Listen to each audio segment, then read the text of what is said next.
Welcome everyone to our second webinar. We actually here streaming on Zoom as well as on Facebook Live.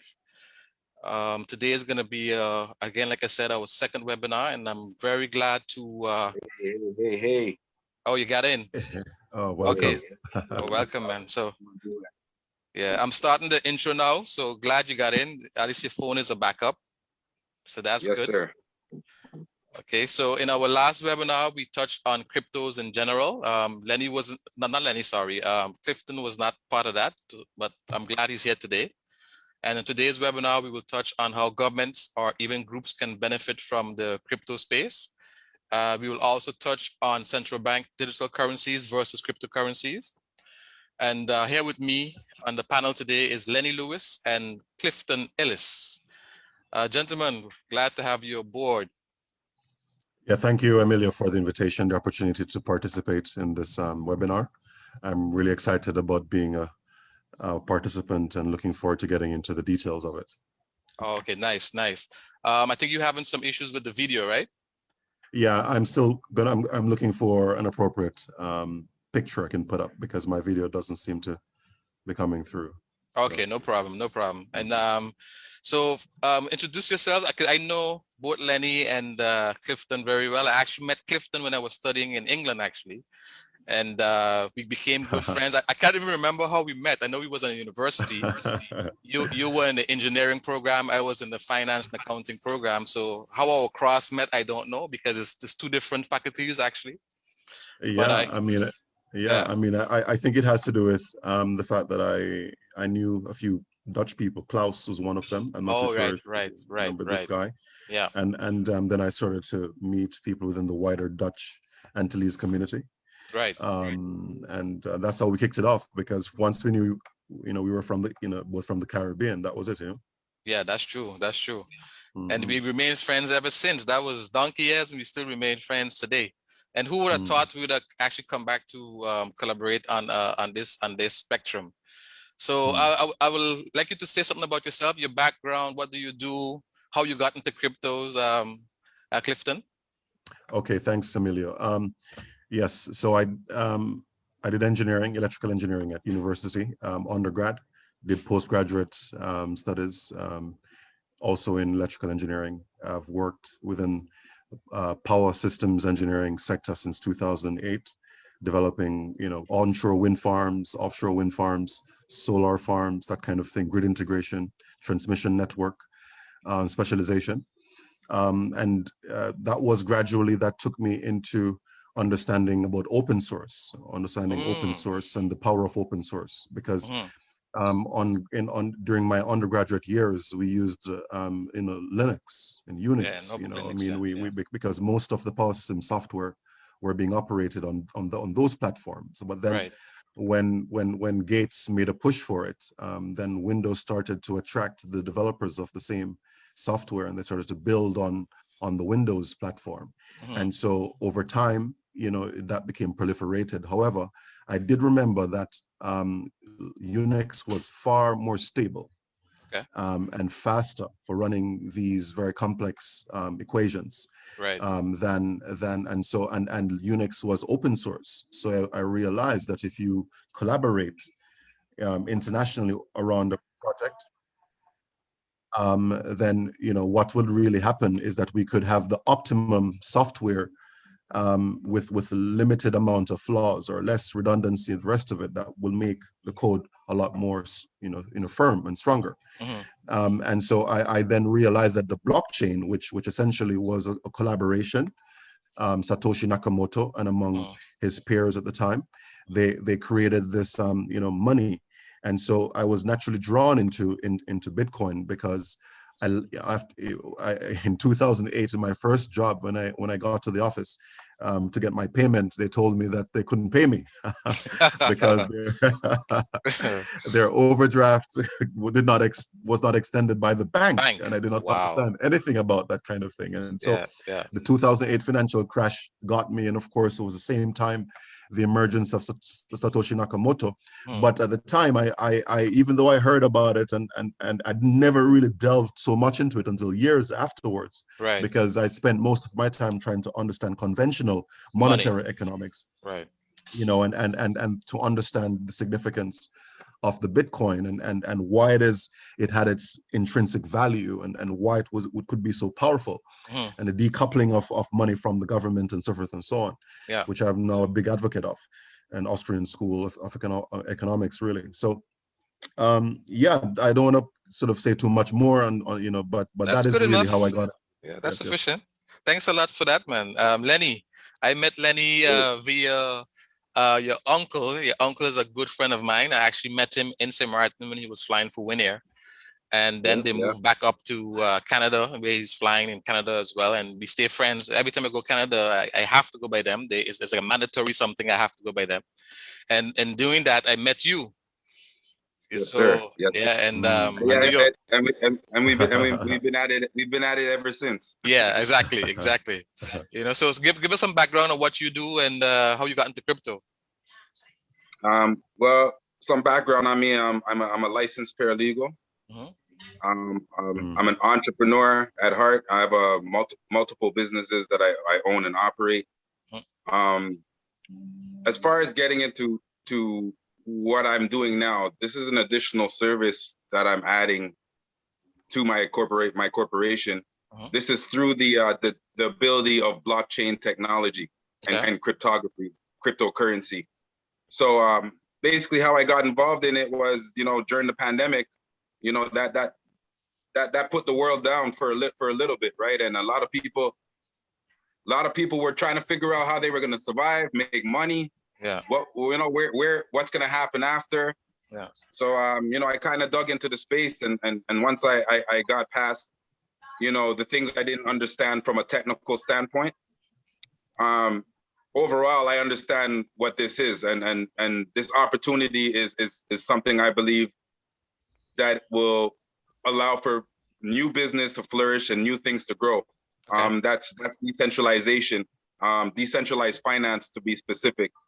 Um, so I looked into that, and since we spoke on our last show, you mentioned that I'd be starting an initiative where we Right. can provide passive income for individuals. Right. Right. So I'm glad to say that I'm here before you today, and we've begun that initiative, and we started a benefit stake pool. Okay. And basically, what it is any individuals, entities, corporations that are interested in earning passive income. Mhm. If they're interested in controlling their assets, removing them, doing what they want with them at any time they want. Yeah. Um, I basically saw this opportunity because of the pandemic to introduce people to an opportunity to build passive income fractionally at their own pace. It doesn't matter if you had 10,000 or if you had $100, you'd be able to build passive income consistently. So we've started that initiative to provide passive income for individuals, corporations, entities, um, and kind of just introduce them to the decentralized space and the benefits that it can bring. So that's where we're at right now. So I'm very, very happy that we'll be able to do that. Nice, man. Nice. So what I will do, as usual, I will give like a little intro to set the tone and everything, and then we get straight into the open floor forum, if that's okay with you guys. yeah, Sounds good. absolutely. Yeah. Okay, so then I'll go ahead and share my screen. Okay.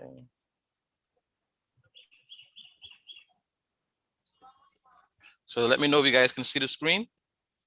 Yep. Okay. Sure.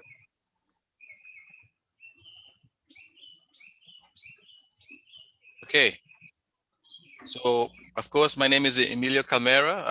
I didn't self-introduce myself, but I think most persons on this platform know me already. So again, this is our second webinar. The core objective for this particular webinar today, as I said in our last webinar, we touched on cryptos in general. And in today's webinar, we will touch on how governments. So my core is, even though I'm going to mention some other things, the core is how governments or even groups can benefit from the crypto space. The webinar flow will be as follows: a general background into general info on markets, the evolutionary phases of money, central bank digital currencies versus cryptocurrency, and then the open floor, where we will look at how cryptocurrency can assist governments and groups to achieving certain monetary goals. A short recap about blockchain. So there's some misconceptions that needs clearing up when we talk about blockchain. Bitcoin is a cryptocurrency, while blockchain is a distributed database. And Bitcoin is powered by blockchain technology, but blockchain has found many uses beyond Bitcoin. That's something that you really need to distinguish from. Blockchain is a system of recording information in a way that makes it difficult or impossible to change, hack, or cheat the system. And a blockchain is essentially a digital ledger of transactions that is duplicated and distributed across entire network of computer systems on the blockchain. Now, market cap comparison. So the market cap, like equity market cap is like stocks. So if you look at market cap, market cap capitalization refers to the total value of all of a company's shares of stock. It is calculated by multiplying the price of a stock by its total number of outstanding shares. So for example, a company with 20 million shares selling at $50 a share would have a market cap of 1 billion. Now, the market cap for crypto is as follows. For a cryptocurrency like Bitcoin, market capitalization is the total value of all the coins that have been mined. So in crypto, market cap is calculated by multiplying the total number of coins that have been mined by the price of a single coin at any given time. If you combine all those things together, you get the total market cap of equities, cryptos, and you also have the size of the bond market. So I'm going to do a comparison now. So as of the latest 2021, the size of the bond market, so total debt outstanding, is estimated to be 119 trillion worldwide, according to the Securities Industry and Financial Markets Association. Bonds are bank loans. So bonds and bank loans form what is known as the credit market. So that market is 119 trillion. The global equity market is only around 95 trillion. And total market cap for all cryptos is around 1.2 trillion when I checked it earlier today. So as you can see, the crypto space is still relatively small in comparison to the other traditional markets. And this is something you have to keep in the back of your head. If you look at the bond market is actually the biggest. That's 119 trillion versus 1.2 trillion for the crypto space. Let me just touch a bit on money evolution so you can understand that money has evolved over time, and you need to understand that is evolving now again.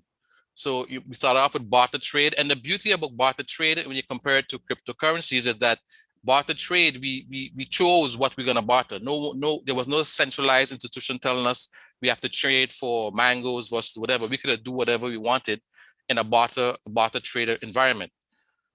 We moved away from that. We went over to commodity money, which was the first evolutionary step. Commodities took on a bunch of different forms, but in the end, gold and silver came out to be the top two commodities that was traded. Then it went to symbolic money, which actually was paper money that was backed by commodity money, in this case, gold and silver. And then from there, it went to credit money when Nixon abandoned the Bretton Woods Agreement in 1971. So there was no more backing of the paper money with anything. So therefore, money turned into credit money, which measure of value is yet to be defined. So we have not really defined what credit money really is, because it doesn't have any backing. And then we went over to credit clearing, which is the third evolutionary step. And then, of course, now we enter the digital and cryptocurrency space, which is actually the fourth evolutionary step of money. Now, central bank digital currencies versus cryptocurrency. Now, if the crypto space is still relatively small, as I showed you guys, in comparison to the other traditional markets, why are central bankers so frightened by cryptocurrencies? And can't they coexist? This is a question. For more insight, if you check the link below, you can actually read on the perspective talking about these two core points. So I won't really discuss that now, but in that particular link, it has some great information about that. Now, you need to understand that there has been structural instability with the existing monetary system, and some of the facts are between 1970 to 2010, the IMF identified the following: 145 banking crashes, 204 monetary collapses, 76 sovereign debt crises. If you add Greece, it would be 77. that equates to about 425 systemic crises in 40 years if you add up all these crashes and collapses, which is which is over which is about over 10 per year if you look at it in the last 40 years. So we have a central bank that is supposed to prevent these things, but the facts are of course alarming. If I say so myself.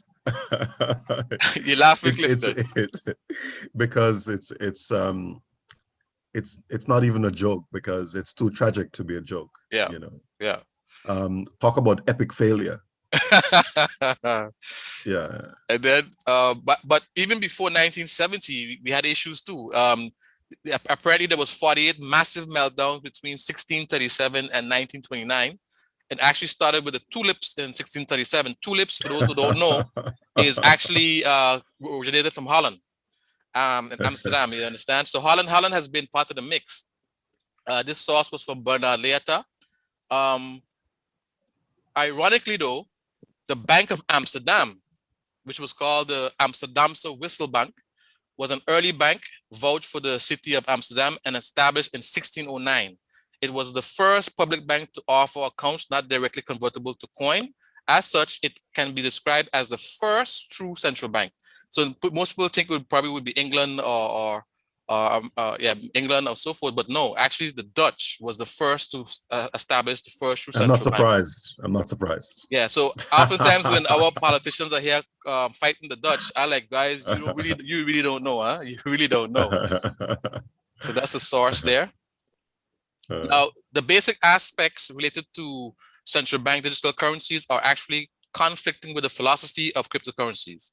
It is important to note that Bitcoin was brought into existence to avoid conventional control over central banks, as we saw that people was getting frustrated with this crashing and all the time and instability. And the central banks were supposed to actually prevent this instability. But obviously the track record is proof in the pudding. Bitcoin showcased the impact of cryptocurrencies on debasing monetary policy related to the Federal Reserve in response to the global financial crisis of 2008. I think after 2008, people were just frustrated, huh? And I think the birth of the cryptos, in this case, Bitcoin, came about.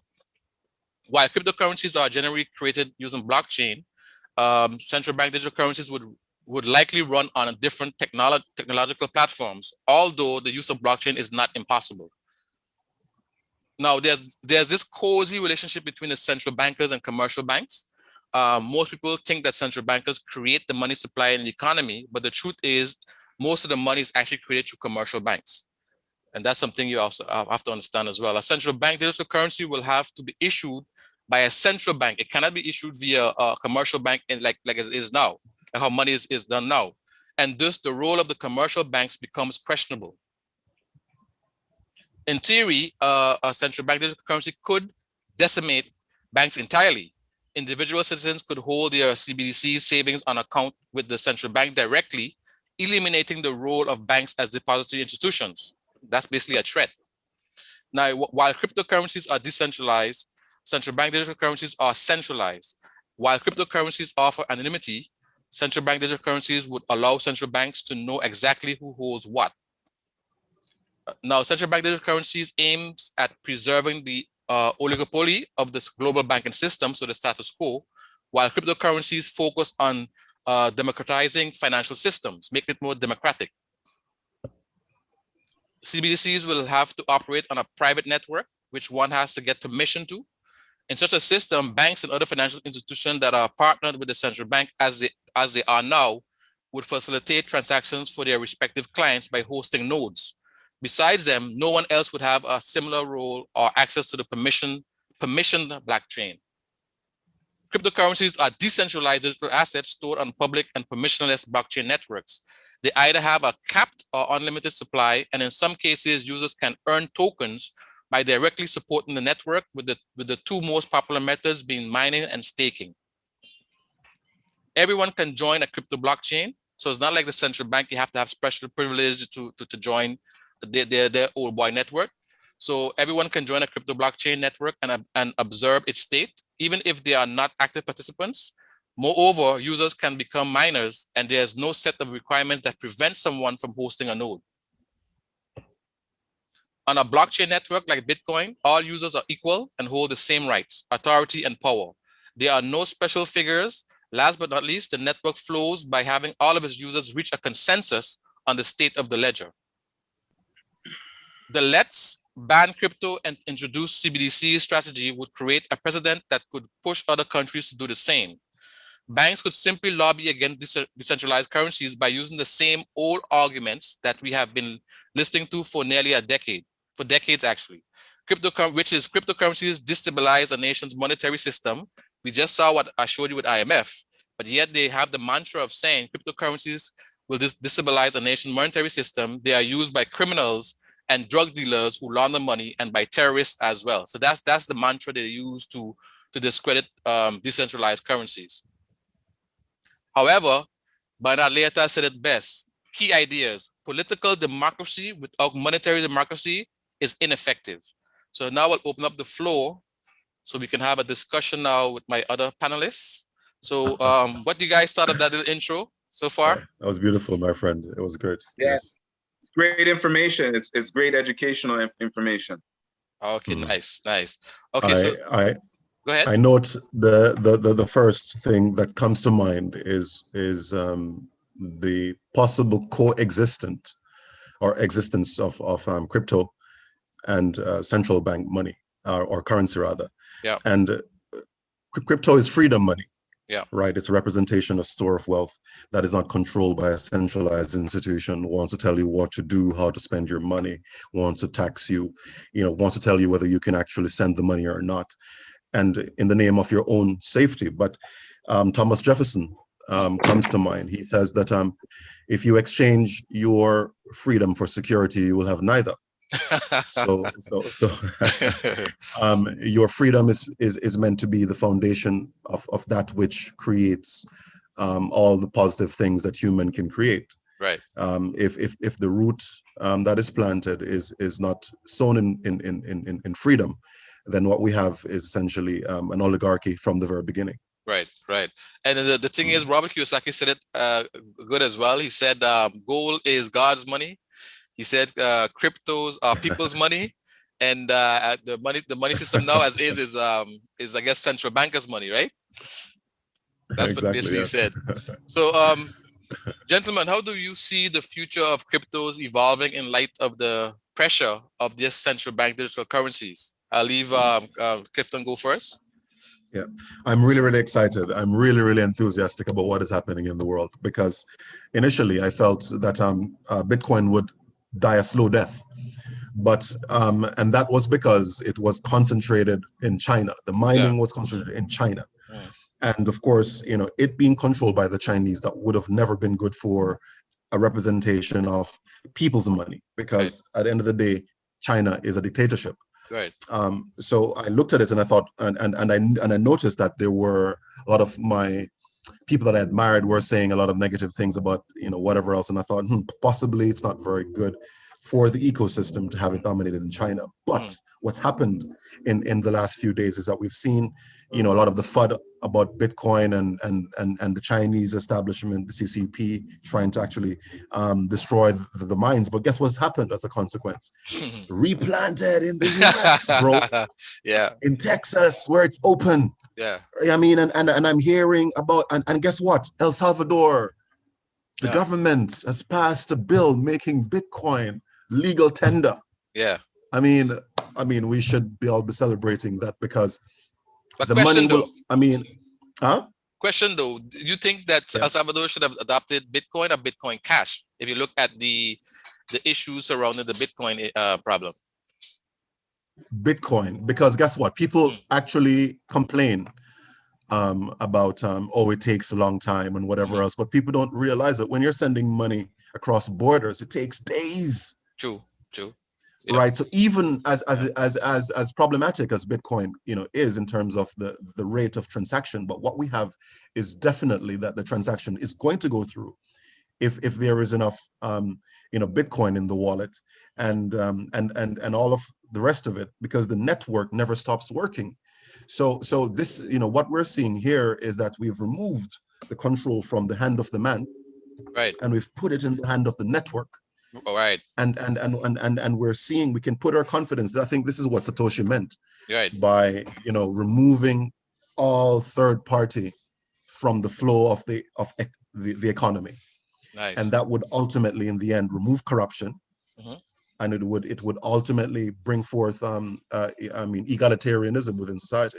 That true democracy, in other words, so to speak. True democracy. That's right. Yeah. Yes. So Lenny, Mm. same question. So I basically asked the question, how do you see the future? I remember. I Okay. got you covered, brother. Okay, I got okay. you covered, man. Okay. So I think we don't even have to. I don't even have to give you my opinion. There's actual representation of this right now. So if you take, for example, the Cardano blockchain, Yeah. they've officially signed deals with Tanzania and Ethiopia. Mhm. So basically, how this can affect or help or grow, being onboarded onto Cardano's blockchain will allow them to access I'm not sure the exact figures, it's between 70 and 80% unbanked in some of these nations. Wow. That are actually in waiting in tow to speak with Cardano. They've already signed to. So when you can bring 80% of unbanked for an entire country, you're literally creating substantial economic boosts to a new market.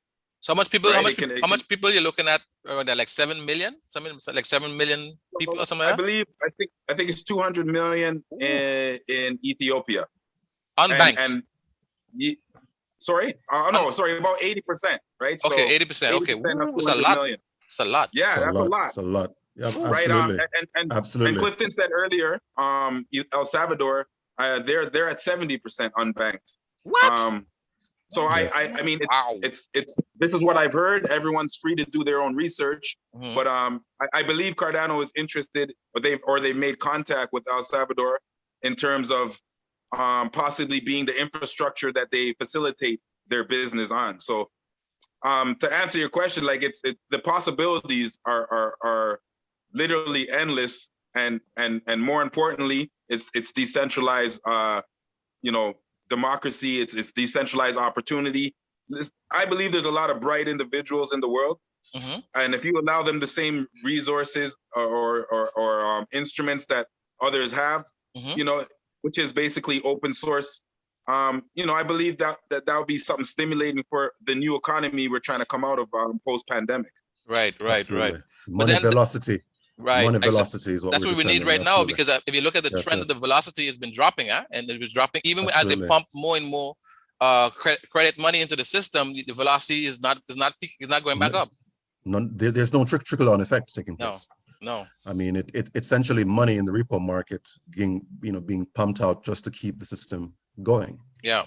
Because if you find that some organizations haven't got any credit, then ultimately the entire system starts to pile up.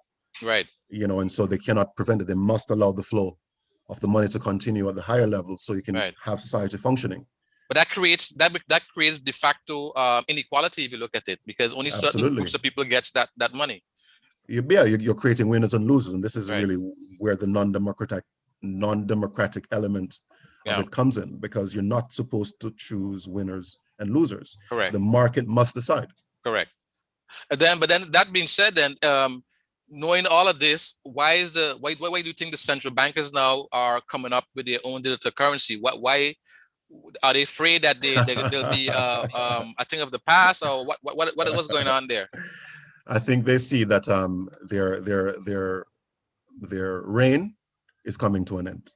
I really feel that there is a real freedom movement in the horizon, and more people are understanding macroeconomics from the Austrian school and libertarian school through through understanding Bitcoin. If you study Bitcoin, you start to understand macroeconomic and monetary economic freedom philosophy.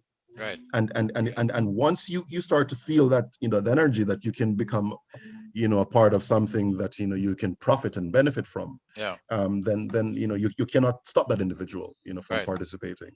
Yeah, you Nice. cannot. You have to stop it. I Yeah. hear you. But now at the Of same course. time, when we look at the crypto space, I mean, my head is get torn up with all these cryptos coming into the market, the tokens, the coins and whatever. But realistically speaking, a lot of them is going to fall to the wayside.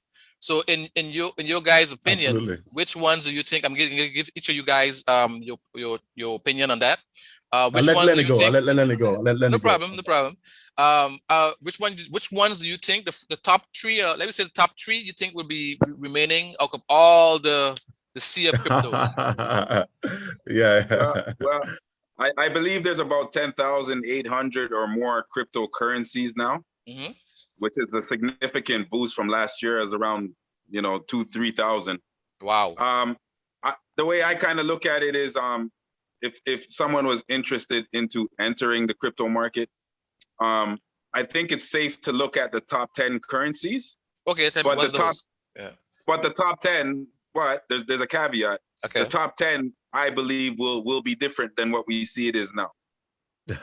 Yes. How is that? Explain yourself. Well, I believe there's projects Hmm. that are on the outskirts, 20, 30th position that once people understand how much clients they've already acquired, how much substantial business and network they've already produced, they're going to invest in it once they see the capabilities of this new technology or new service that these coins are bringing, or companies. So then it's flux. It will be But fluctuated. There's a fluctuation kind of element then, in terms of like there'll definitely be a Yeah. fluctuation element. Yeah.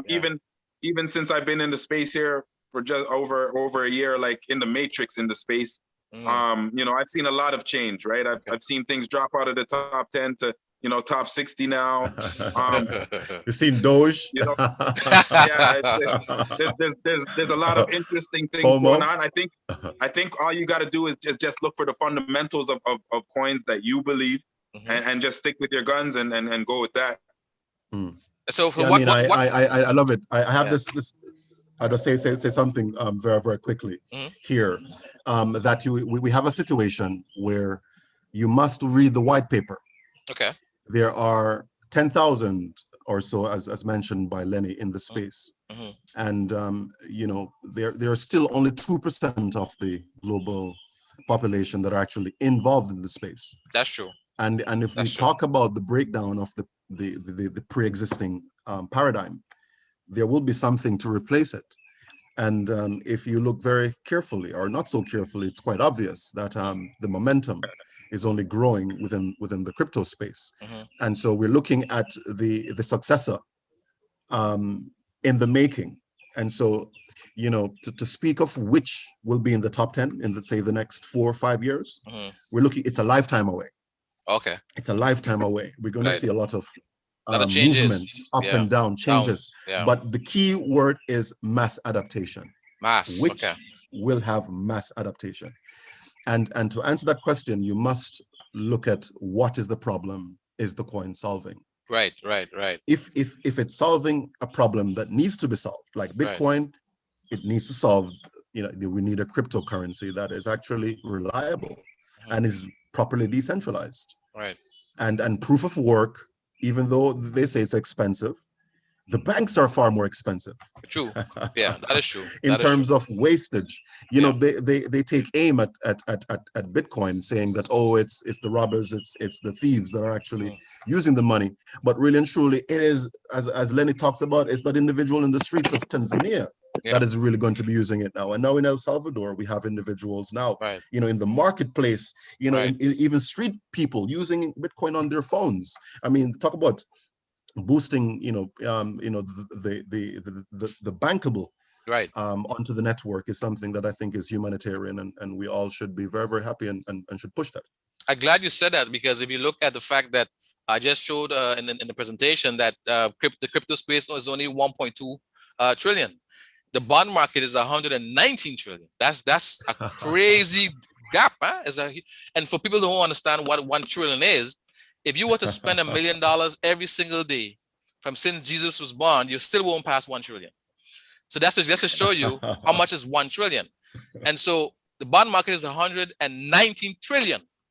The equity market is about 95 trillion, and the crypto space is a mere speck but yet they're saying that the cryptos is going to do this, is going to money laundering, is going to do this and all that. They're hypocrites. Yeah. I tell you, my brother, this is really them showing you that they are afraid. Yeah. They understand people always choose freedom. Yeah. Crypto is freedom money. Yeah. And even we have 10,000, over 10,000 of them. You can go into the white paper, you can read, you can research each individual involved in the project. It has such great transparency. That's true. You can go to GitHub if you understand the code, if you want to assess the risk of this project. Is this how solid is this cryptography? Get yourself an expert. Let them go through the source code. Let them run it for themselves and let them do the assessments for themselves. Open source, and like what you're saying. Informed. Yeah, the open Absolutely, source aspect. It's open source. Yeah. Right. So even though we're seeing this FUD about the crypto space, remember, the big money are not going to tell you what they're doing until they've done it. That is true. That is true. And when they've made the money. Right. They never tell you what they're doing. So I'm telling you. So even though they're talking about this, you'll be foolish to be still in the fiat. It's like JP Morgan. JP Morgan say, "Oh, that crypto is a waste of time," and blah blah blah. Then about a year or two after, he can't get enough, man. He's buying cryptos like exactly. crazy. Crazy. You know what, guys? I want to stress on something that Clifton touched on, and it's one of the essential cores of the truth of this space right now. Mm-hmm. There's amazing technology. There's a lot of companies. At the end of the day, it's about adoption. Right. And some of the things that Clifton mentioned, people are using it on the street now. Visa has partnered with cryptocurrencies, so that now you can actually pay your cryptocurrency 100. directly to 60 million of their merchant accounts across the world. That's impressive. So I mean, that is what you talk about when these companies, Visa, everyone knows them. They're solid companies. You may not agree with how they do things, but they understand money and how to make it. Right. They wouldn't be entering a space like this willingly, knowingly that they're about to lose a lot of money. True. Exactly. So you have to take a look at the landscape and do your research, as Clifton said. And once you see what's happening versus what you're being told, it's a very clear picture, as he mentioned. Well, what amazes me though is the digital space has been there even before, I guess, cryptos, and the central bankers could have chosen to come up with a so-called digital currency from long before. Now all of a sudden they're frantic now. They want to get a digital currency. You know what? You know what? Historically, I believe if you do the research, that's kind of been the MO is to jump after the fact and then try to grasp control over something that has already been born and maturing. Wrestle it away from. That's what they want to do. It is interesting. Yeah. It is interesting. Yeah, it's a power struggle. Right. It's a power struggle, but the ethos within the sector is not about centralized power. It's about devolved power. Right. So it's about a power struggle in terms of how much of the network can you control? Right. How much of those tokens can you control? Right. Because the token represents, the security of the network. Correct. And it also represents, the shares that you own of the network. Correct. And of course, you have the utility tokens, which are the ones that are the worker, and you earn those, nice. As you participate in the network. Mm-hmm. And so this kind of is going to the best decentralized network that is the fastest, most secure network is going to win. Wow. And we just need to identify that one. Mm-hmm. It could be Cardano. Who knows? Yeah. But all I know is that for Cardano, its disadvantage is that it uses own coding language. Okay. Different from Solidity that is used on the Ethereum blockchain. Mm-hmm. And the Ethereum blockchain has huge mass, following. Ooh, and so will we have the individuals having learned Solidity, learned how to develop smart contracts and decentralized applications on the Ethereum network, then shift over, learn use different language? This is what we have to see. We don't know. We don't know, right? We don't know who's going to win yet. Just to touch on something, Clifton, so they're part of Cardano's upgrade package. Yes. It will actually allow programmers from old programming languages to convert onto their platform. That's like something like Dot, right? That's part of their that's part of the Gogan upgrade and some of these Marlow upgrades that they have is, you know, they're gonna actually basically revive older programming techniques and methods, because these individuals and corporations, they have ideas, right? They have things they want to do, but they may not have the programming capacity. Well, now they'll be able to convert that with Cardano blockchain. Just want to let the people know that that's part of the upgrade. Absolutely. Well, that's something like Paul Legat. Make sure you have a few Cardano in your back pocket. You know what I'm saying? You know, make sure you have a few Cardano in your back pocket. That's just one coin, like you said, but there's several other coins. I mean, I don't know if you want to discuss any coins or a particular coin that you believe you know, will change. You know the what world, how right? I feel about Theta. You know how we I will feel do that. about We will do Theta. that definitely, because I mean I've been bombarded with Theta from a brother here, Clifton, and of course I cannot disagree with him either. And of course I know you're very much of a Cardano fan. So at the end of the day, No, I'm going to stop you there, Emilio. I'm not a maximalist. Okay, I am not a maximalist. I actually love this decentralized space and concept, and I believe that you know, people will create for the better, not the worse. So I mean, there's a lot of projects. I'm a fan of Theta too. I became more educated on Theta after being introduced to Clifton. Right. And you know what? I got a real good understanding of what that will do for the world and the potential of it. You know, you're literally looking at you know, an internet 3.0. Absolutely. You know, I won't go any further into that. I'll let Clifton get into his baby here. What are the reasons? 3.0. One of the reasons why me and Clifton remain such good friends is that even though I was in an accounting or finance background, I love engineering. I love technical stuff. You know, I love flight. You know, that's why I love to fly. You know what I mean? Very technical stuff. And we would talk a lot about technical stuff, not even nothing to do with finance. You know what I mean? Yes, and that's how we got into this. Emilio was always into physics. Yes, physics. So you're I a would man love of physics. I would like my brethren Clifton to explain. I love when you explain the technical part of Theta, man. I just love it. And why Theta you think would be very, very beneficial? I'm so enthusiastic that, you know, because when I got back from Africa, you know, doing the Chappelle thing, came back from Africa, you know, I said, okay, we have to make money. We cannot make change without making money. Right. If you have the ideas and you have to beg for money, the guy's going to come confiscate your idea and going to run with it because they have the money, the fuel to push it forward. Correct. And so the first thing I wanted to do was to identify the number one.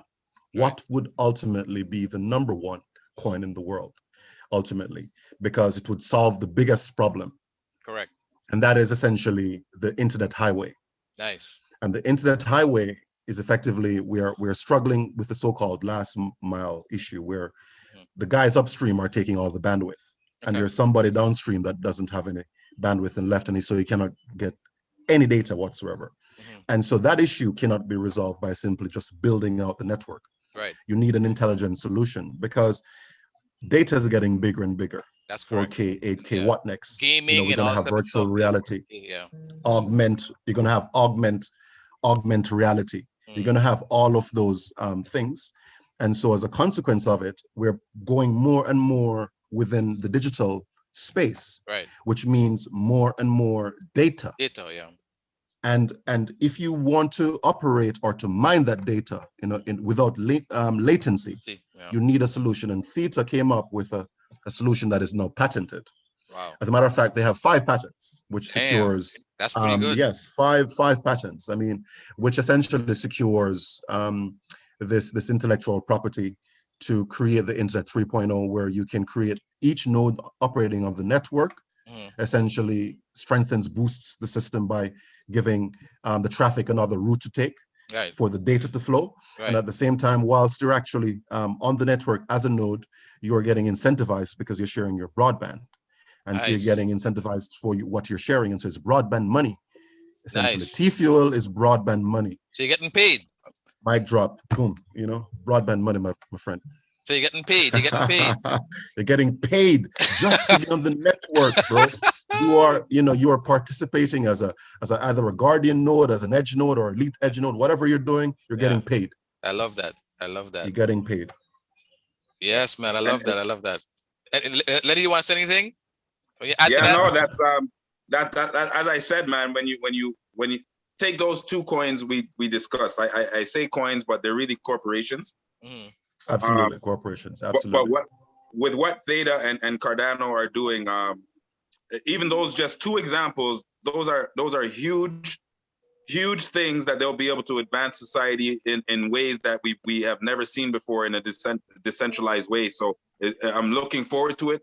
They both have they both have benefits where they allow individuals and users and investors to earn income passively Right. or through Amazing. service fees. Right. So Absolutely. Absolutely. yeah, so I mean those are Wow. two that I definitely would believe will be. To my final word is I believe those two will be in the top 10 at least. At least, but I know Absolutely, I believe yeah. so too. But when I say one thing, I mean, Go ahead. I have to say one thing. This is Go ahead. really, really cool because there's a thing called non-fungible tokens. Now, Right. this is huge, Huge, yeah. huge. NFTs. I mean, are you feeling the electricity, my friend? Yeah, I feel mean, it, my brother. I feel non-fungible it. tokens, I because feel guess it. what? Because the kids that are born today, everything is online, Right.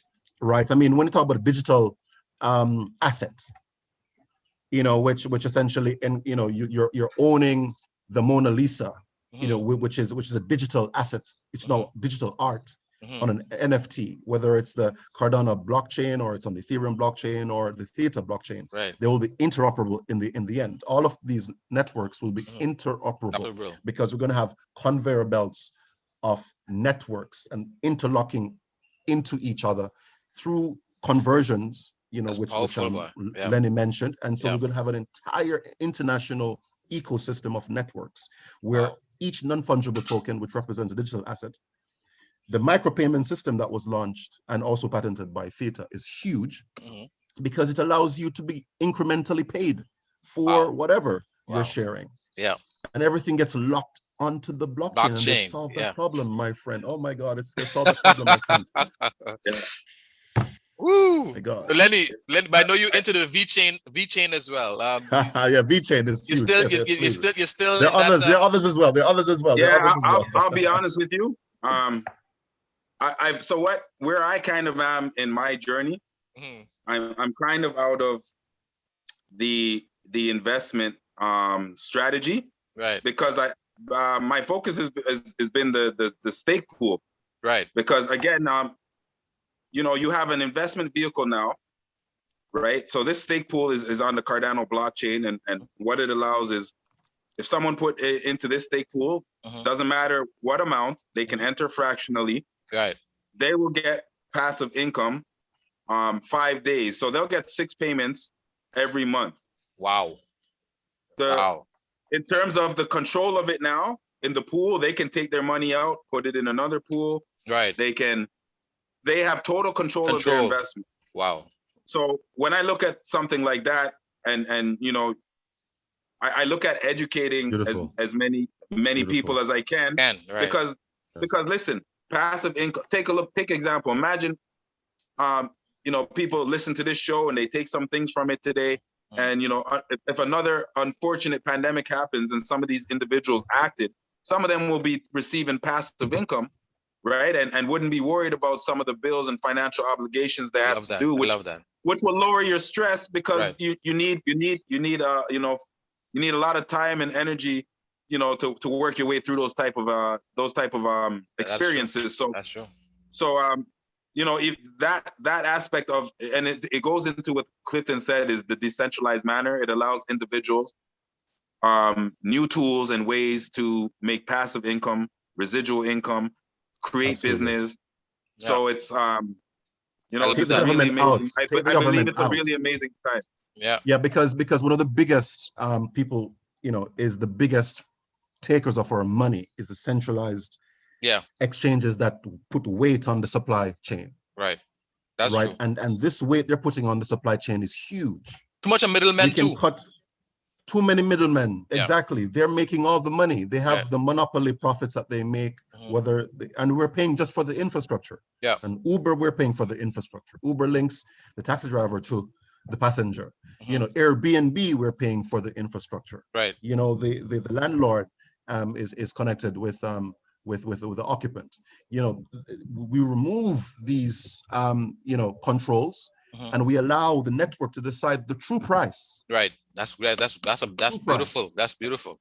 But then, okay, so this leads me right into the meat of the matter now, where after the hurricane here in our island, we had a situation where, of course, tourists wasn't coming because we are one pillar economy. And of course, the governments are struggling with money, and then they have to beg the motherland, and the motherland are constantly moving the goalposts and as if we're begging. So what can we do in this crypto space to make governments and even groups, you know, like foundations or whatever, more and more self-sustainable from a monetary point of view? Beautiful question, my brother. This is one of my passions, because, as you know, Emilio and Lenny, I went to Africa in 2019 to do Africa development, inspired by what I felt was an energy crisis on the motherland, and feeling that the large institutions were not doing much or fulfilling their responsibility. Because in a crisis, you expect the international community to come together and saying, we are the world, raise some money, at least try to do something, but nothing was being done. So it was the silent epidemic, I would say, in Africa, the dearth of energy. Right. So I went there, and what I saw was an absence of structure, an absence of accountability, a lack of any kind of, sort of like transparency. And so this was not really creating the positive feeling investors would need to go in and to spend their capital, because, how do you assess risk in a situation where you don't have the real data and you don't know where the money is going to leak out of your pocket, right? You cannot measure this. And so I felt that blockchain was the only way that we could essentially exacerbate the process of Africa energy proliferation or finance flowing into this area. And so I felt that if you put it on the blockchain, you ultimately have transparency, you ultimately have accountability. Nice. And you remove a lot of the stealing that takes place and human element that is the primary cause of the world's ills.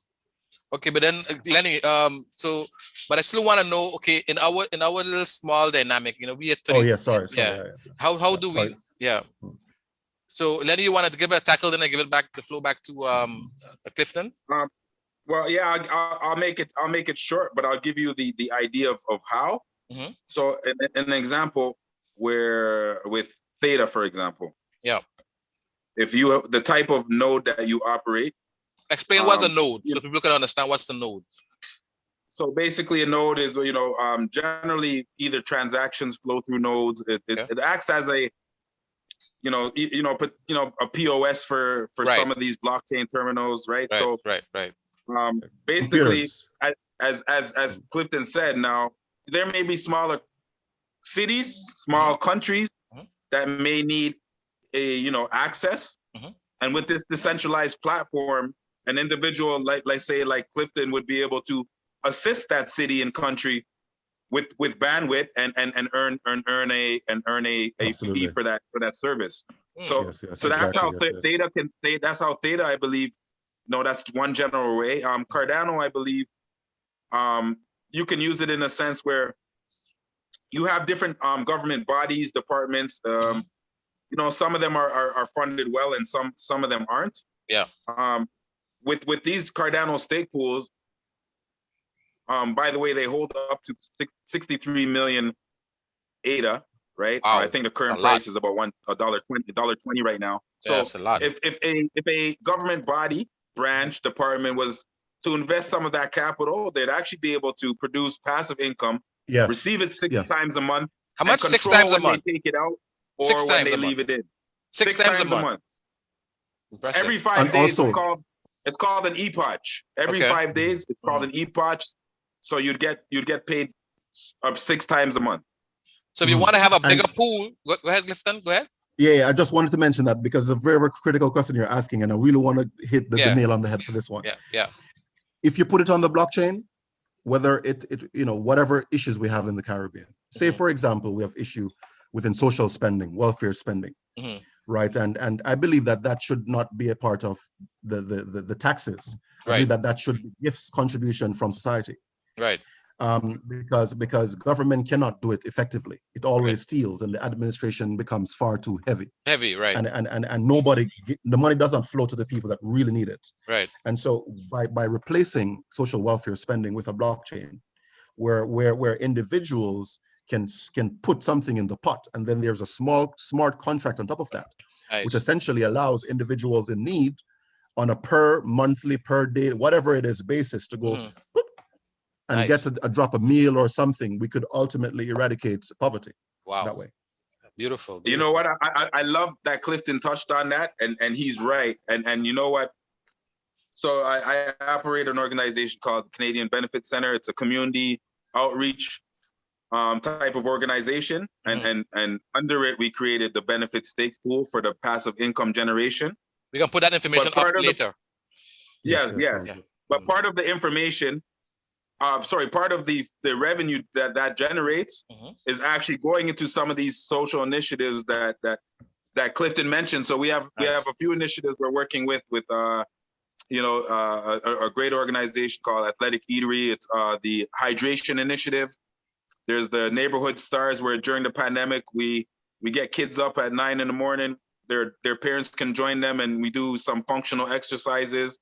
So, doing things like this, Clifton is absolutely right. If you're in a position to capitalize, you definitely need to contribute back in ways society that the governments maybe aren't adept to do. Absolutely, they can't do Wow. it. So They're too so inept. so let's say now St. Martin government was interested in establishing this more self-sustainable without having to worry about Holland or whatever. What would be the step for them to get to that phase, or gradually get to that phase? They would need to Um, first understand that by doing this, I'm sorry, I'm going to jump in because this is Yep. yeah, Yep. no problem. then that their jobs will disappear. I mean, a lot of them, the Ooh. bureaucrats, Ooh. because a lot of the people, the administrators who are entering the data, because when you put identity on a blockchain, for example, you say you use the card on a blockchain, say this St. Martin's government say, you know what, Mhm. we want to integrate all of the identity of all Mhm. the citizens. Mhm. They can do it, and they remove all of the infrastructure because all of it can be on the On the blockchain. blockchain. Wow. Yeah, so the DMV, the Department of Motor Vehicle, Vehicles. Yeah. on the blockchain. Wow. Your passport office Mm-hmm. on the blockchain. Mm-hmm. Your voter registration On the blockchain. on the Wow. blockchain. So you are, and when you interact with a particular institution, they have their own DApp or interface, Mhm. graphical user interface, Mhm. where they click a button, and on your phone it says such and such wants to wants to access your data. Mhm. Do you grant them this permission? Okay, granted. That's it. Verification of Wow. ID. It doesn't matter. You Wow. don't even need passports anymore. Dang. That's amazing. That's That's how amazing. powerful the blockchain technology is. Absolutely, it's huge. Now I can more and more understand why some institutions won't want it, because it makes them irrelevant. Actually. Irrelevant. 90% of well, government becomes irrelevant. another Wow. perspective is, as Clifton, I'm sure you're versed in, what they're doing, Emilio, is they love the technology. They love it so much that they want private blockchain, not And that's public that's blockchain. what I'm saying. Exactly. Yeah. Exactly. But that's what the That's what they central want banks to want to do. do. Yeah, that's what central banks want to Exactly. do. That's what they want to do. Yeah. And that's And what what that Ripple and means to the XRP people was who are supposed to do. listening is, on the public blockchains, it means anyone, your grandmother, your child, can go access, not even being a member, and can Wow. access And look, any Damn. That's true. information. That's you true can, transparency, though. if I give you my public That's key, the transparency. Yeah. if you With the give me private my, yes. blockchains, whatever Yeah. corporation owns that Yeah. is that's who has access, and that's it. Which is a little bit of the same thing we're doing right now, which has clearly shown it hasn't worked. Wow. Do you know who owns most of the blockchain patents? Companies like IBM, my Oh, friend, wow. and Is the it really? banks. Yes. I have the Yeah, that's data. right. IBM has Yes, a lot. exactly. They own most of the patents. They stupid. It is same thing what they did with the solar.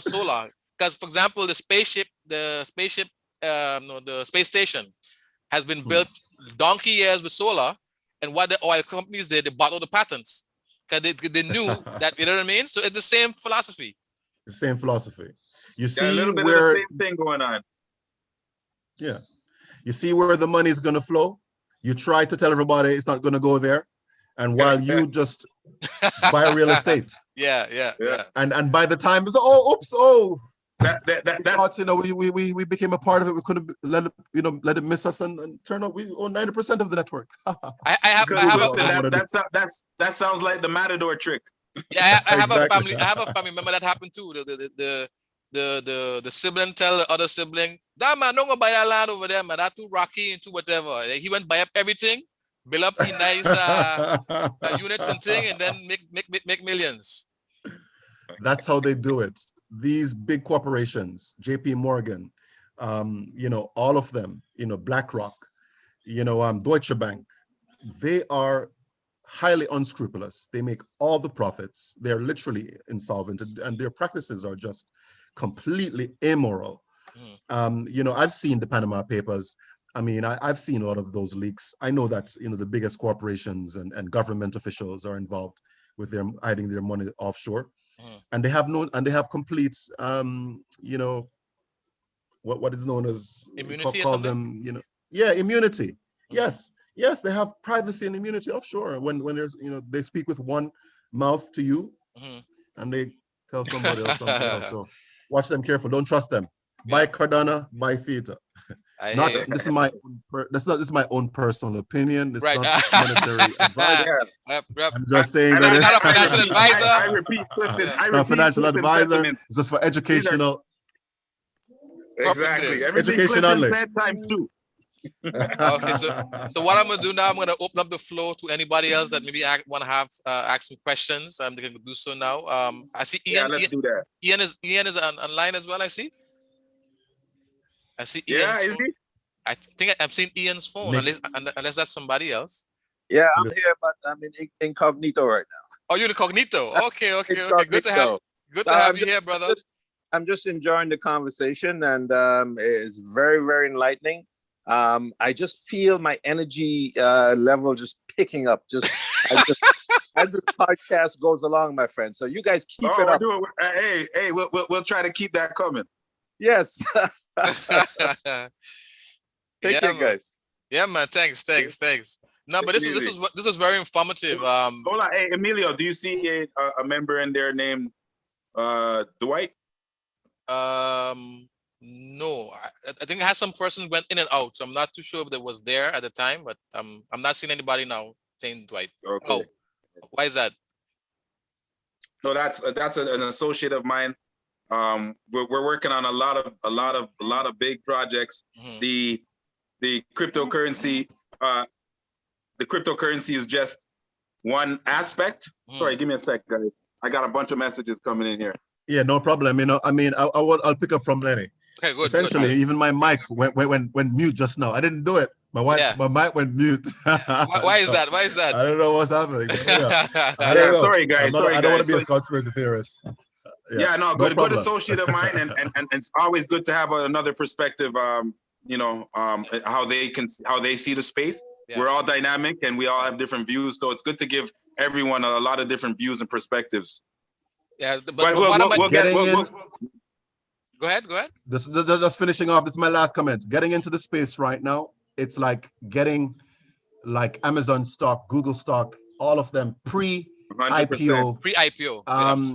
Cheap, and people are just watching price. Listen, if you watch price, you're gonna miss the trick. Exactly. Look at the technology. Look at what the potential is, and look at the problem that it solves, and that will give you an indication as to where exactly things are will be going, because the old system is dying and the new is taking shape. And like I tell people, Emilio, just to touch on what Clifton said from a statistical standpoint, I don't remember the countries exactly. If any of you guys can help me out, there's been about 6 countries who've had the dominance of a world world currency reserve. England, right? France, one, I think. England, Germany, Spain. US. The statistical data behind all of these reigns were about 100 years. Yeah, correct. And we're in that time frame right now for the USD. China's next. Right. So I don't know who's next, but I don't know. I mean, I don't think it's China. But anyhow, I don't know who's next. But the thing is, man, it's to touch on what Clifton said. there has always been something to replace it. Correct. So Correct. you got to do your research and do the data. But to me, all signs are pointing to, if you look at, I mean, I'm old enough that I was around during cassettes. So when if you look at cassettes and then CDs, So I mean, it's evolution. Right. Evolution. History has taught us evolution is inevitable. Yeah. So everyone has to take time now to really think about what's going on, where things are going, and what to put into. And at this point, a vehicle or vehicles that they're decentralized, that you control, that you have access to, the same billionaire has access to. I mean, all signs kind of point in that direction. Yeah, Emilio and Lenny, I'm one that it's always been advocate of gold standard. Yeah. However, I will say that Bitcoin has proven to be so resilient. I mean, when I had to cross the border in Europe, I may have some silver in my pocket. Who knows? I don't know. Yeah. I look at it, they search it up. Yeah. What is this? Yeah. Just get us some coins, bro. Yeah. Some coins. Why are you arresting me? Yeah. If you have your hard wallet,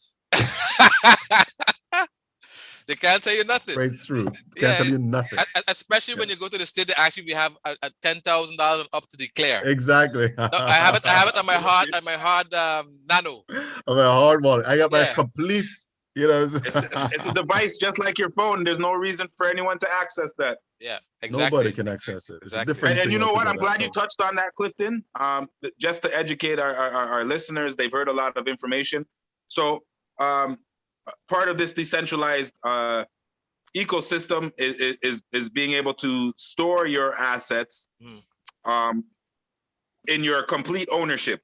Right. So absolutely, outside 100%. of exchanges, outside of banks, you're able to store your own assets, and not only store them, you're actually able to do loaning functions and different type of functionings from them. And these devices are called cold wallets. Some examples are a Ledger wallet. You have Trezor wallets. Those are probably two of the most popular. But getting into the space, this is definitely what individuals would want to look at receiving. Example. It's a good point you make. Yeah, absolutely. Example. I'll finish the point and then you can chime in. Sorry, no problem. Absolutely. So example, an individual, as you said, is going on vacation. Their money literally travels everywhere they go now instantly. Wow. Yeah. What you were saying, Clifton? Instantly. Yeah. I was going to say that what Lenny touched on about taking back control, because we have literally given our control away. It has not worked. Once upon a time, we had the gold coin. It hasn't worked. It will never work. We had the gold coin in our pocket and we would go out there. We had to keep that safe. Yeah. If we lost it in our pocket, there was nobody for us to complain to, hey, we lost our gold coin. That was it. We're going back to that place where we take responsibility. Because when we take responsibility, we take power from the centralized institutions who we have devolved our power to. Right. Or given our power to. Responsibility and accountability. Responsibility and accountability. It's time for us to take that for sure. Yeah, I hear you. Absolutely. Yeah, so I'm kind of glad you pointed us in the right direction. So in other words, the problem that we have in the Caribbean, even St. Martin in this case, because I'm from St. Martin, we can solve it just by, doing what we have to do in that crypto space, if I'm hearing from you guys correctly. Well, to answer your question, the blockchain space, cryptocurrency space, is well suited to facilitate any initiatives that the government would like to have, whether it's financial, whether it's agricultural, whether it's everything. And the sweet part of it, you just need a smart contract developer. Wow. Because the blockchain is ubiquitous. You don't need to buy hardware, bro. Just get somebody to program you your smart contract, which is your process. Nice. Your automated process. Nice. You see, and to touch on what I said earlier, this will allow bright minds who maybe didn't have the understanding and know-how to either to join partnership with a developer, and because it's open source blockchain now, you can put that application or service right on the blockchain now. Nice. Right on the blockchain. There's no license. There's no permission. You are allowed to, put your business forth and see the adoption of it. And so that's an amazing thing, I believe, with the blockchain. It's beautiful. And your cost, that means your cost structure is like very low as well, if you look at it. Very low. Yeah. You may buy a few servers or whatever if you want to mine, as what Lenny says. In other words, that's like a little credit union. Wow. You know, I mean, Wow. where either, microfinance becomes Right. possible. You know, I mean, if Lenny is saying I have a few Cardano or whatever, you have a few Cardano, say, we can lend out our Cardano. And Put then it if in you're the mining, escrow, whatever. and if you Yeah. You and know, if you and and if yeah. you're mining as well, I mean that funds that you get through mining, you can actually then support through lending, micro loans and whatever as like well. lending, micro So loans, everything. The model we create is dependent on us. We can Right. do We the determine. Guardian node exactly, thing. the freedom, the freedom. Absolutely, the freedom to So, do it, so to to collaborate. touch on what Clifton's saying, Emilio, I'm not sure if you're doing this as well, but essentially, I have assets that I am loaning right now in exchange for a transaction fee, which is Wow. an additional way, Beautiful. Yeah. that I'm earning passive income. Yeah. Again, as long as I've been alive, the only institutions I've known that have been able to handle finances have been The banks or financial institutions. And all of a sudden, I'm a bank now because I'm loaning my Yeah, we're all assets banks. to the community. We're all banks. Yeah, I am literally We're all loaning my banks. assets to the community. Yeah. We're all So banks. when you talk about the opportunities that this provides, it can't be much more clear when you see these type of opportunities. I hear you. As long as you can generate a wallet, Mhm. you're a banker, my friend. Yeah, and Lenny introduced me to I think it was, I can't remember the name of it now, where I was able to establish a domain with .crypto behind of it.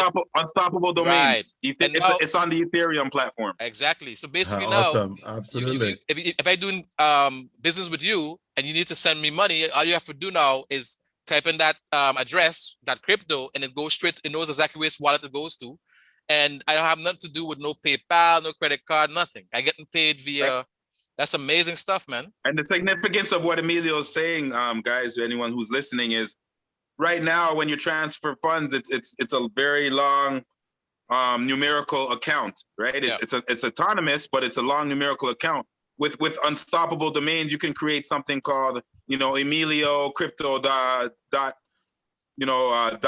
.io or .coin or Whatever you want. and now it's more in line with the adoption of people being familiar with email addresses and Wow. being easier Absolutely. to send. Wow. So It's so beautiful. it's called unstoppable domains because once you post it, no one will be able to remove it. So if you put a website on there, that website can't be removed. Nice. I love that. I love It's that. immutable. Hence Unchangeable. unstoppable domains. and I can tell you, if we had a blockchain since the time of Christ, we would know the real history. Yeah, true. And we would know Facts. all Facts. the truth because it's immutable. You cannot change it. So Right. even though you may regret posting that website, I'm sorry, it's there. It's there. Part of history. I love that. I love that. So, folks, this was very informative. Like I said, I open the floor to anyone who wants to ask some questions. If I don't see any questions, then we basically wrap up for the day. So I'll probably do like a minute to see if anyone want to ask any questions. We have a few people on the Zoom. We also streaming live via Facebook. Okay, someone is asking a question. You guys can see it? Yeah, man, I can see it. Yes. Yeah. Morning, gentlemen. I would like to ask which mobile app I should use. What did he says here? Which mobile app St. I Martin? should to use to buy crypto in St. Martin? Have been using eToro, but you do not actually own the crypto with them. I then tried using Binance, but my First Caribbean debit Credit card is keeps blocked. blocking the Yeah. payment. I Yeah, would yeah. like to have one app that gives Qcoin. me. Which one? Qcoin. I never heard of that. This one, I Yeah, think. Qcoin's one of the top 3 cryptocurrency exchanges. Oh, I never heard of that one. That's the first time I hear about that. Yeah. I know Binance is having some issues now, right? It's Well, a power Binance- struggle. Well, yeah, exactly. Well, this is my opinion. Hmm. The financial flexibility and tools that Binance has offered is making traditional finance lose their mind. I know. Binance is off the So- chain. They're going crazy. So you have They're a going concerted crazy. effort. They're Yeah. going You have a crazy. concerted effort. Example, where I'm located, I'm in Ontario. Mhm. And Ontario is one of the provinces in Canada, and only Ontario is not allowed as of December 31st, we won't be allowed to access Binance. And there's been a few other countries. They blocked my card. They I blocked my believe card in Korea, UK. Japan. There's been a few other countries who have now stopped they basically attacked the off ramp. So basically the banks, they told them you can't provide any services to Binance. When they did, so in my opinion, they're doing the right things. They're doing the right things. I agree. Why you say that? Why you say that? 100. I'll tell. Okay. Go ahead, Clifton. Go ahead. It's a power struggle. Give his opinion. It's a power struggle. Okay. When they did a evaluation of Coinbase recently, 100 billion. Coinbase was evaluated at 100 billion. Can you believe that? Yeah. That's heavy. Crypto exchange. Now, Binance was making like billions every, I don't know. Binance was they were larger. They were larger than Coinbase. Yes, they were literally hoovering up the entire global market. Yeah, I realize that. The Chinese, and for me to register, I had to put my ID, all of my data, the Chinese would have had. The entire international community would have had their complete identities in the hands of China. Right. And so because of this war, international conflict, economic war, whatever, power struggle over the monetary system that is taking place, the Western entities now are fortifying their borders and their citizens. Yep. And so what we're having is going to be the various regions now. How that forms, I don't know what's going to happen. That's crazy. Because I also have Kraken, but Kraken is nowhere compared to Binance. Binance make Kraken look like joke. Binance, exactly. And Binance blockchain, man, they emulated Ethereum. They did, man, they're impressive, I must say. Yeah, I'm impressed with the platform, to be honest. You know what? I saw another question pop up, guys. I want to make sure we address the public. So, Clifton, do you have a KuCoin account? I have one. Yes, I have a KuCoin account. Okay, so I haven't Emilio, really been active on it, was, but I can. Sorry, the question was an individual wanted to know how to maybe operate KuCoin and Binance. Okay. So at the end of this session, if you'd be able to post, I think Clifton has a referral link, and I have a referral link for Binance. We can provide that for individuals if they want to participate on it at the end of the show. Sure, okay, I'll do that on the bottom of the video when it's posted to Facebook.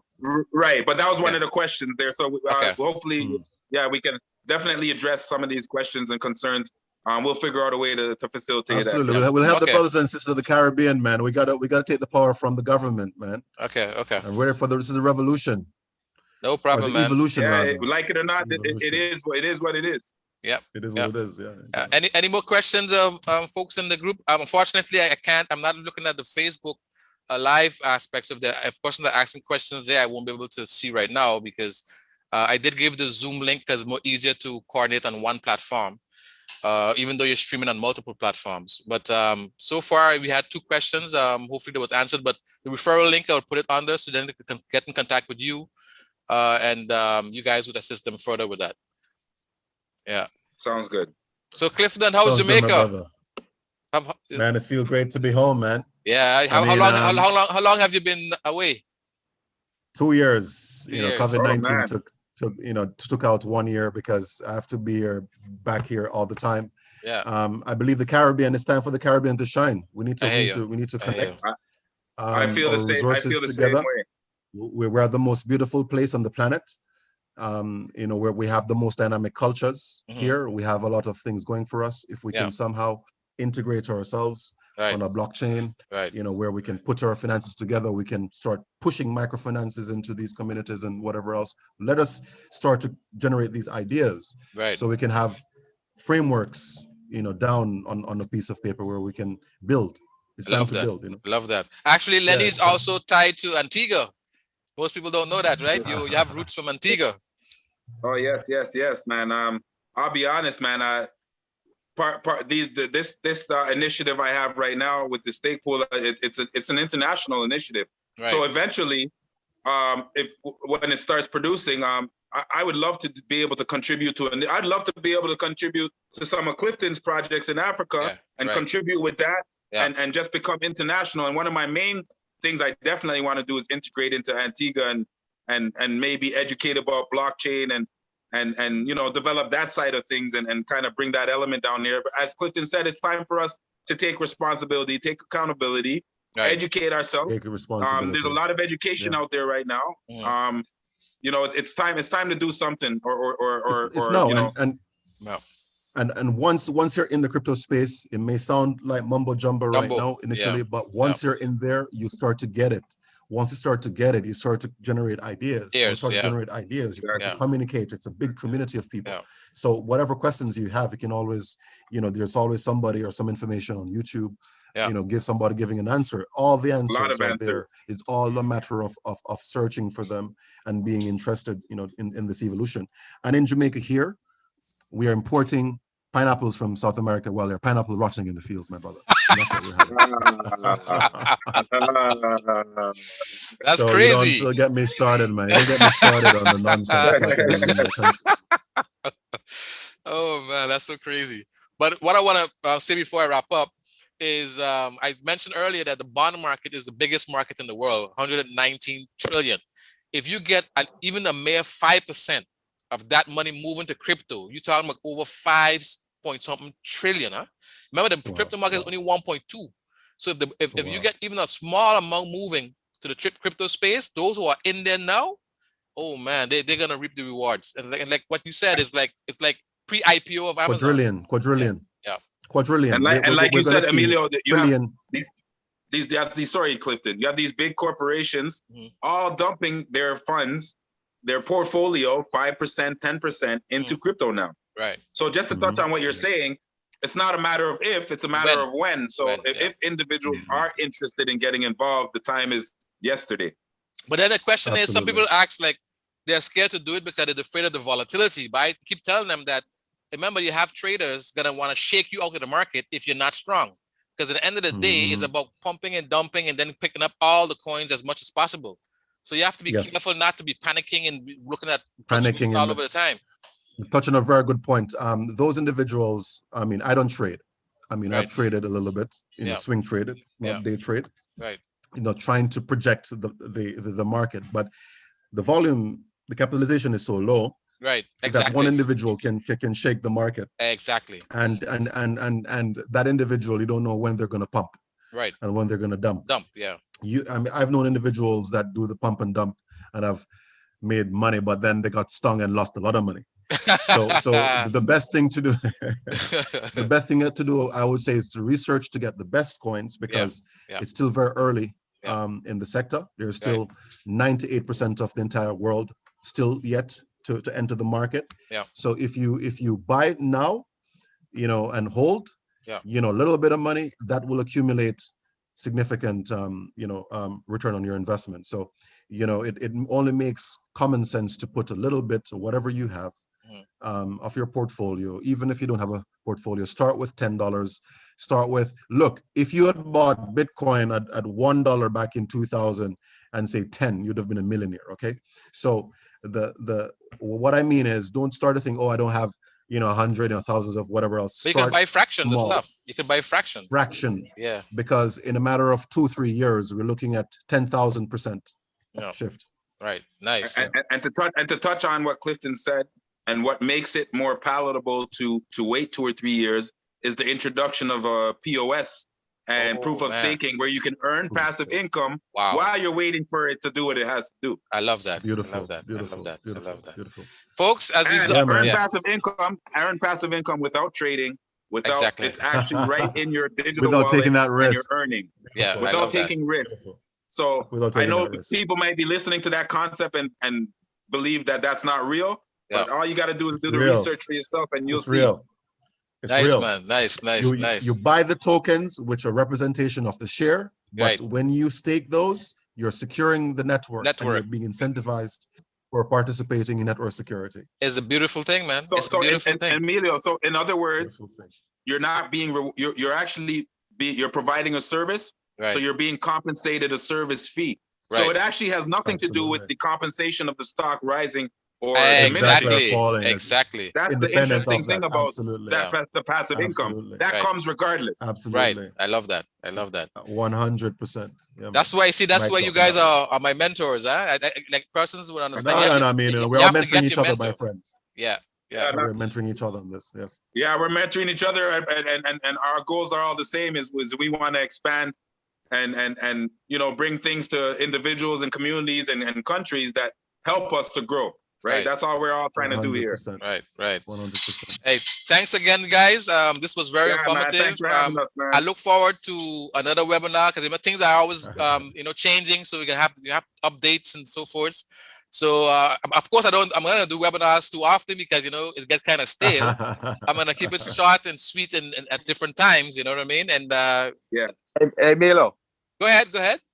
you guys have taken this one parabolic levels, my friend.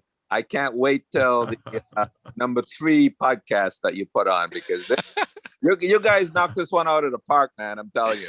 Okay, thanks, man. Can't wait for the next we one. appreciate that. Yeah, thanks, man. Thanks.